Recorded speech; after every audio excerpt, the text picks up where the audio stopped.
Hi అండి. Dry fruit laddu చేయడానికి 1 cup బాదం, 1 కప్ జీడిపప్పు, హాఫ్ కప్ పిస్తా పప్పు, ఇక్కడైతే 2 రకాల కిస్మిస్లు తీసుకున్నానండి. అండ్ వాల్నట్స్, అంజీరు, ఇందులో అయితే water melon seeds, pumpkin seeds and sunflower seeds తీసుకున్నానండి.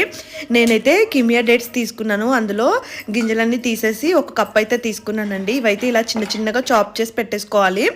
అండ్ ఒక కడాయి పెట్టేసి అందులో 2 టేబుల్ స్పూన్ నెయ్యి వేసేసి ఇవన్నిటిని మంచిగా గోల్డెన్ బ్రౌన్ వచ్చే వరకు బాగా ఫ్రై చేసుకోవాలండి. లో ఫ్లేమ్లోనే ఫ్రై చేసుకోండి. ఇంకా ఇంకొక గిన్నె తీసుకొని అందులో మనకి పాపీ సీడ్ అంటే గసగసాలు కొంచెం వేడి చేసేసి అయితే మిక్స్ చేసుకోండి. ఇంకా మిక్సీలో డేట్స్ వేసేసి అయితే కొంచెం మెత్తగా పేస్ట్ చేసేసి మళ్ళీ ఒక 2 టేబుల్ స్పూన్ నెయ్యి వేసేసి అయితే ఇది మెత్తగా అయ్యే వరకు ఫ్రై చేసుకొని ఇందులో మిక్స్ చేసుకోవడం అంతే.